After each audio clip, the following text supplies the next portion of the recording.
สุตวาจาตุมหาราชิกาเทวาสัทธมนุษย์สาเวสุงเทพเจ้าเราฉันจาตุมหาราชได้ฟังเสียงของเทพเจ้าเราภูมิเทวดาแล้วก็ยังเสียงให้บันลือลั่นจาตุมหาราชิกานังเทวานังสัทธังสุตวาตาวติงสาเทวาสัทธมนุษย์สาเวสุงเทพเจ้าเราชั้นดาวดึงส์ได้ฟังเสียงของเทพเจ้าเราชั้นจาตุมหาราช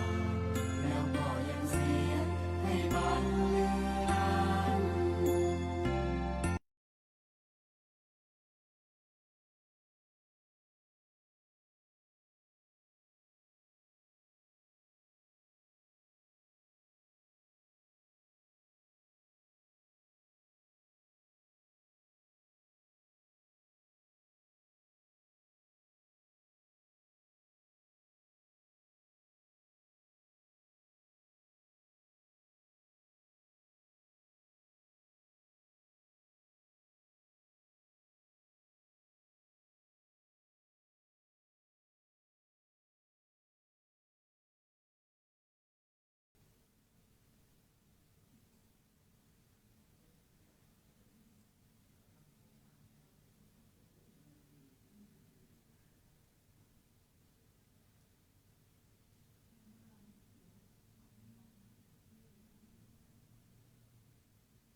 วิสุงรักขณถายา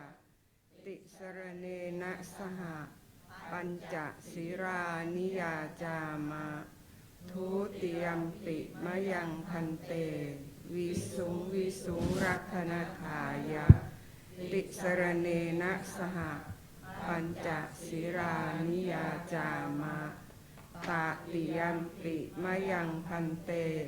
วิสุงรักขณถายาติสรเนนะสหปัญจศีรานิยาจามะนะโมตัสสะภะคะวะโตอะระหะโตสัมมาสัมพุทธัสสะนะโมตัสสะภะคะวะโตอะระหะโตสัมมาสัมพุทธัสสะนะโมตัสสะภะคะวะโตอะระหะโตสัมมาสัมพุทธัสสะนะโมตัสสะภะคะวะโตอะระหะโตสัมมาสัมพุทธัสสะนะโมตัสสะภะคะวะโตอะระหะโตสัมมาสัมพุทธัสสะนะโมตัสสะภะคะวะโตอะระหะโตสัมมาสัมพุทธัสสะพุทธังสรณังคัจฉามิพุทธังสรณังคัจฉามิธัมมังสรณังคัจฉามิธัมมังสรณังคัจฉามิสังฆังสรณังคัจฉามิสังฆังสรณังคัจฉามิทุติยัมปิพุทธังสรณังคัจฉามิทุติยัมปิพุทธังสรณังคัจฉามิทุติยัมปิธัมมังสรณังคัจฉามิทุติยัมปิธัมมังสรณังคัจฉามิทุติยัมปิสังฆังสรณังคัจฉามิทุติยัมปิสังฆังสรณังคัจฉามิตติยัมปิพุทธังสรณังคัจฉามิตติยัมปิพุทธังสรณังคัจฉามิตติยัมปิธัมมังสรณังคัจฉามิตติยัมปิธัมมังสรณังคัจ ฉามิ ตติยัมปิสังฆังสรณังคัจฉามิ ตาติยัมปิสังฆังสรณังคัจฉามิ ปานาติปาตาเวรมณีสิกขาปะทังสมาธิยามิ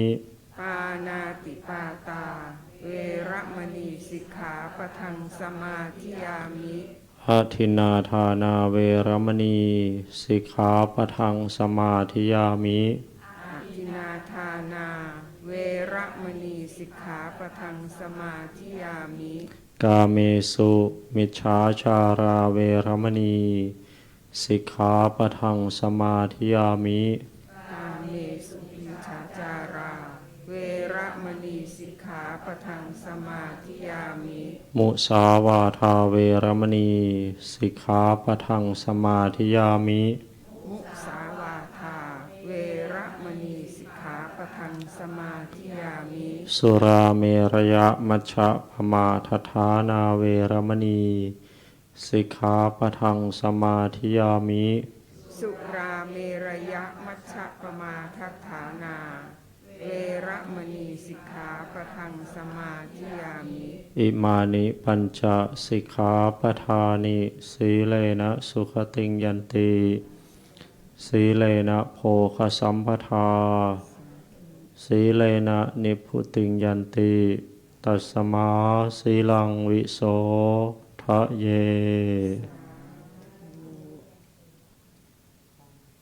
พระมาจาโรกา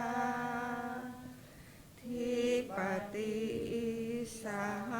มปติกาตอัญชริอันทิวรังอายาจถาสันติทัสสัตตาปาราชักขชาติกาเทเสตุธัมมังอนุกัมปิมังปัจฉัง นะโมตัสสะภะคะวะโตอะระหะโต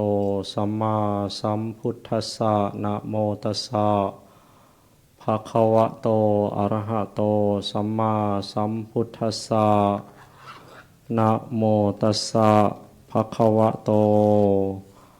อะระหะโตสัมมาสัมพุทธัสสะเยนะกาหันติโอวาทังนะราพุทเทนะเทสิตัง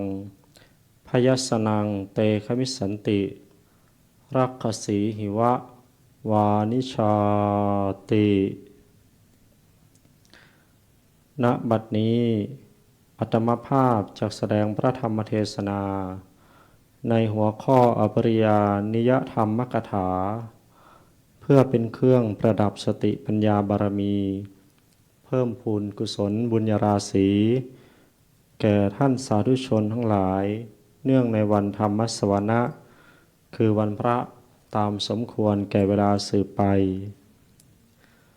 อันความเจริญความสุขของบุคคลทั้งหลายนั้น ย่อมอิงอาศัยสถาบันคำว่าสถาบันนั้นหมายถึงองค์กรหนึ่งๆ เช่นวัดคณะสงฆ์ศาสนาประเทศ กระทรวงกรมกรอง หรือที่เรียกชื่อเป็นอย่างอื่นก็ตาม หน่วยงานที่บริการความสุขความเจริญ ให้แก่สมาชิกหน่วยหนึ่งๆ ก็เรียกว่าสถาบันหนึ่ง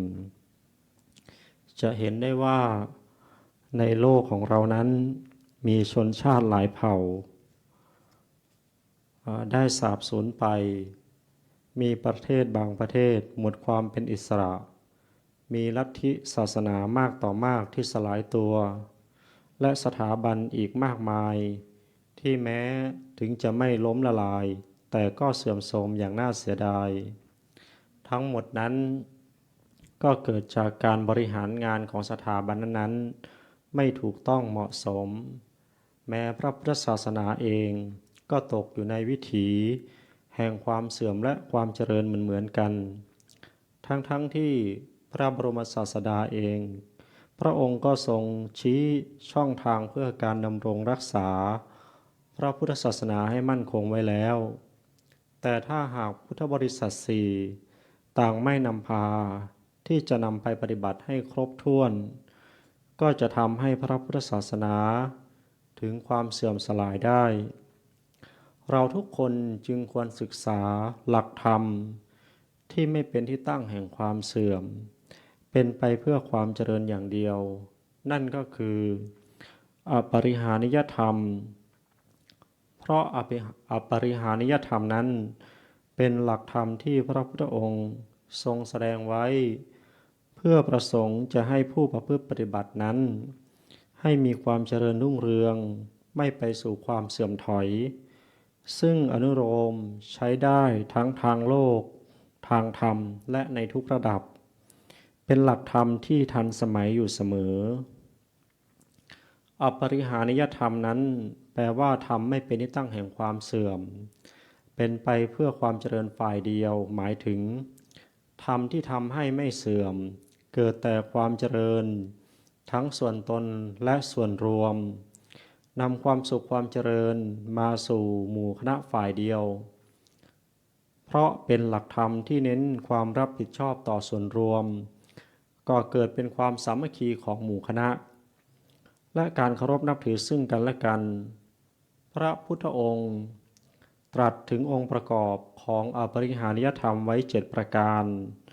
ทั้งสำหรับคฤหัสถ์และสำหรับพระภิกษุสงฆ์ โอกาสนี้จักสาธกยกมาแต่เพียงหลักธรรมสำหรับคฤหัสถ์เท่านั้น เพื่อเหมาะสมแก่เวลาดังความที่ปรากฏในพระบาลีว่า สมัยหนึ่งเมื่อพระผู้มีพระเจ้าประทับอยู่ณสารันทะเจดีย์ใกล้กรุงเวสาลีเหล่าเจ้าฤาษีพากันไปเฝ้าพระผู้มีพระเจ้าถึงที่ประทับ เมื่อถวายบังคมแล้วประทับนั่งณส่วนข้างหนึ่งครั้นแล้วพระผู้มีพระเจ้าได้ทรงตรัสแสดงอปริหานิยธรรม7ประการดังความว่า ดูก่อนฤาษีทั้งหลายอปริหานิยธรรม7ประการเป็นไฉนคือ ชาววัดชีจักหมั่นประชุมกันเนียงนิดเพียงใด ชาววัดชีพึงหวังความเจริญได้แน่นอน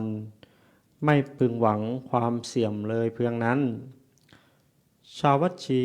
เมื่อประชุมก็จักพร้อมเพรียงกันประชุม เมื่อเลิกประชุมก็พร้อมเพรียงกันเลิกประชุม และจักพร้อมเพียงช่วยกันทำกิจที่ควรทำเพียงใด ชาววัดชีพึงหวังความเจริญได้แน่นอน ไม่พึงหวังความเสื่อมเลยเพียงนั้น นี้เป็นประการที่สอง ประการต่อมา ชาววัดชีจักไม่บัญญัติสิ่งที่ยังไม่บัญญัติจักไม่ถอนสิ่งที่ท่านบัญญัติไว้แล้ว ประพฤติมั่นอยู่ในธรรมของชาววัดชีโบราณ ครั้งโบราณตามที่ท่านบัญญัติไว้เพียงใด ชาววัดชีพึงหวังความเจริญได้แน่นอน ไม่พึงหวังความเสื่อมเลยเพียงนั้น ประการต่อมาชาววัดชีจักสักการะเคารพนับถือบูชาท่านวัดชีผู้ใหญ่ทั้งหลาย และจักสำคัญถ้อยคำแห่งท่านเหล่านั้น ว่าเป็นถ้อยคำอันตนพึงเชื่อฟังเพียงใด ชาววัดชีพึงหวังความเจริญได้แน่นอน ไม่พึงหวังความเสื่อมเลยเพียงนั้น ประการต่อมาชาววัดชีจักไม่ข่มขืนบังคับปกครองหญิงในสกุลเพียงใด ชาววัดชีพึงหวังความเจริญได้แน่นอน ไม่พึงหวังความเสื่อมเลยเพียงนั้น ชาววัดชียังคงสักการะเคารพนับถือบูชาเจดียสถานของชาววัดชีทั้งภายในและภายนอก และไม่ลบล้างพฤติกรรมอันชอบธรรมซึ่งเคยทำแก่เจดียสถานเหล่านั้นเพียงใด ชาววัดชีพึงหวังความเจริญได้แน่นอน ไม่พึงหวังความเสื่อมเลยเพียงนั้น ประการต่อมาชาววัดชีจักถวายความอารักขาความคุ้มครองปกป้องกันโดยชอบธรรม ในพระอรหันต์ทั้งหลายเป็นอย่างดีด้วยหวังว่าฉะนัยพระอรหันต์ทั้งหลายที่ยังไม่มาพึงมาสู่แว่นแคว้นและที่มาแล้วพึงอยู่เป็นสุขเพียงใดชาววัดชีพึงหวังความเจริญได้แน่นอนไม่พึงหวังความเสื่อมเลยเพียงนั้นดูก่อนฤๅวีทั้งหลายอปริหานิยธรรม7ประการนี้จักตั้งอยู่ในชาววัดชีและชาววัดชียังปรากฏอยู่ในอปริหานิยธรรม7ประการนี้เพียงใดชาววัดชีพึงหวังความเจริญได้แน่นอนไม่พึงหวังความเสื่อมเลยเพียงนั้นนี้เป็นที่พระพุทธองค์ทรงแสดงหลักธรรม7ประการแก่เจ้าฤๅวีซึ่งบรรดาเจ้าฤๅวีทั้งหลายก็ได้ยึดถือประพฤติปฏิบัติตามหลักธรรมที่พระองค์ทรงแสดงมาโดยตลอดอันเจ้าฤๅวีนั้นมีกษัตริย์ทั้งหมด 7,707 พระองค์ซึ่งในแต่ละปีนั้นก็จะมีการหมุนเวียนเปลี่ยนกันขึ้นมาปกครองเรียกว่าการปกครองอีกรูปแบบหนึ่งแต่ว่าในท้ายที่สุดแล้วหลังจากที่พระพุทธเจ้าเสด็จดับขันธปรินิพพานแคว้นวัดชีนี้ก็ได้ล่มสลายด้วยถูกพระเจ้าอาชาติศัตรูราชาแห่งกรุงราชคฤห์ได้ยกทัพมาตีเอาแว่นแคว้นด้วยว่าในครั้งนั้นกษัตริย์ของชาววัดชีเนี่ยได้พากันละทิ้งหลักปริหาริยธรรม7ประการจากเรื่องนี้นั้นเราจะเห็นได้ว่าพระสัมมาสัมพุทธเจ้าทรงปรารถนาให้กษัตริย์ฤๅวีทั้งหลายในแคว้นวัดชีนี้มีความสามัคคีปรองดองเป็นน้ำหนึ่งใจเดียวกันจึงทรงประทานหลักธรรมเรื่องอปริหาริยธรรม7ประการไว้ให้นำไปประพฤติปฏิบัติเพื่อความผาสุกของชาววัดชีจะได้มีแต่ความเจริญไม่พบกับความเสื่อมเลยแม้ศัตรูจะมารุกรานก็ยากจะเอาชนะได้เมื่อเราทั้งหลายได้ศึกษาทำความเข้าใจและนำหลักธรรมที่พระองค์นั้นทรงแสดงไว้ไปเป็นหลักในการทำงานตามหลักของอปริหาริยธรรม7ประการอย่างดีแล้วย่อมจะส่งผลให้เกิดประโยชน์อย่างยิ่งต่อหมู่คณะองค์กรสถาบันชุมชนสังคมประเทศชาติพระศาสนาของเราดังต่อไปนี้คือ 1. ทำให้หมู่คณะรู้จักรับผิดชอบร่วมกันมีความเคารพซึ่งกันและกันทำงานกันเป็นทีมได้อย่างมีประสิทธิภาพสูงสุดสร้างความเป็นปึกแผ่นแข็งแรงให้เกิดขึ้นกับหมู่คณะ 2. ทำให้หมู่คณะพบกับความเจริญยิ่งขึ้นไปคือมีความสามัคคีเป็นน้ำหนึ่งใจเดียวกันสามารถช่วยกันพัฒนาสิ่งต่างๆที่ดีงามให้เกิดขึ้นและคงอยู่ตลอดไปตราบนานเท่านาน 3. ทำให้หมู่คณะไม่พบกับความเสื่อมถอยเลยเพราะจะไม่แตกสามัคคีกันใครๆก็ทำลายไม่ได้ง่าย 4. ทำให้หมู่คณะสามารถทำความดีเพื่อปวงชนได้มากยิ่งขึ้นส่งผลให้ทุกคนมีแต่ความสงบสุขมีความปลอดภัยในชีวิตทรัพย์สินและคู่ครองเป็นต้น 5. ทำให้คนดีพระดีได้รับการสนับสนุนส่งเสริมปกป้องคุ้มครองและเป็นตัวอย่างอันดีงามทางศีลธรรมให้กับหมู่คณะสืบไปและ 6. ทำให้หมู่คณะมีสวรรค์และนิพพานเป็นที่ไปในเบื้องหน้าเมื่อเราทั้งหลายได้ทราบได้รู้เข้าใจความหมายตามหลักธรรมนี้แล้วขอให้ได้นำไปพิจารณาประพฤติปฏิบัติเพื่อความเจริญงอกงามผาสุกอันจะพึงเกิดมีแก่ตัวเราครอบครัวหมู่ญาติและสังคมรอบตัวของเราท่านทั้งหลายดังพระบาลีพุทธสุภาษิตที่มาในขุทกนิกายชาดกทุกกนิบาตซึ่งอัญเชิญมาเป็นบทอุเทศนาว่าเยนกาหันติโอวาทัง นาราพุทเทนะเทสิตังพยัสนังเตคมิสันติรักขสีหิวะวานิชาแปลความได้ว่า ผู้ใดจักไม่ทำตามโอวาทที่ผู้รู้แสดงแล้ว ผู้นั้นจักถึงความย่อยยับ เหมือนพ่อค้าที่ถึงความย่อยยับ เพราะพวกโจรสลัดฉะนั้น เทศนาปริโยสาเน ในที่สุดแห่งพระธรรมเทศนานี้อาตมาภาพขออนุโมทนาในกุศลศรัทธาสัมมาปฏิบัติและธรรมสวรรมัยกุศลที่ท่านสาธุชนได้ประพฤติบำเพ็ญให้เป็นไปด้วยดี และอนุภาพแห่งคุณพระศรีรัตนตรัยและบุญกุศลทั้งมวลจงรวมเป็นส่วนสามัคคีมีพลานุภาพอำนวยสุขสมบัติบำบัดทุกข์บำบัดภัยบำบัดโรคให้ท่านทั้งหลายพ้นจากความเสื่อมความโศกทั้งปวงจงเจริญด้วยจตุรพิธพรคืออายุวันนะสุขะพละยิ่งด้วยปฏิภาณคุณสารสมบัติสัพพสิริสวัสดิ์สิริพัฒนมงคลสมบูรณ์พูนผลร่มเย็นอยู่ในร่มธรรมแห่งพระพุทธศาสนาแสดงพระธรรมเทศนาในอปริหานิยธรรมกถาสมควรแก่เวลาจึงขอยุติลงคงไว้แต่เพียงเท่านี้เอวังก็มีด้วยประกาศชนี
ในลำดับต่อไปญาติโยมสาธุชนทุกท่าน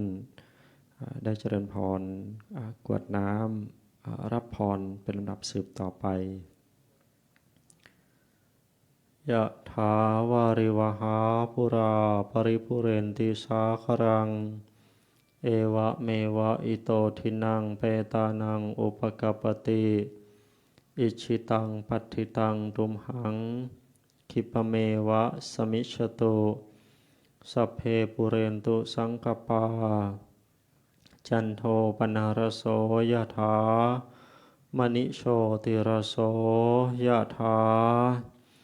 สัพพิติโยวิวัตชันตุสัพพโรโควินัสตุมาเตภวัตวันตรายโยสุขีทีขายุโกภวะอภิวาทนาสีลิสะนิจังวุธาปจายโน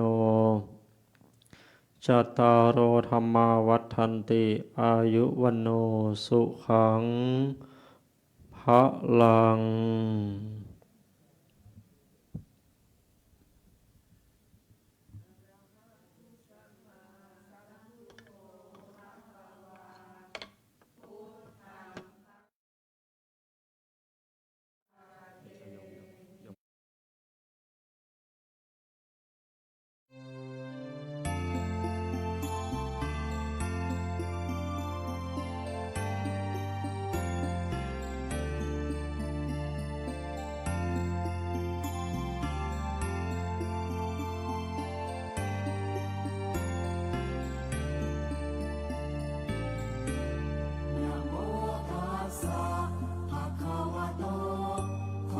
น้อมแด่พระ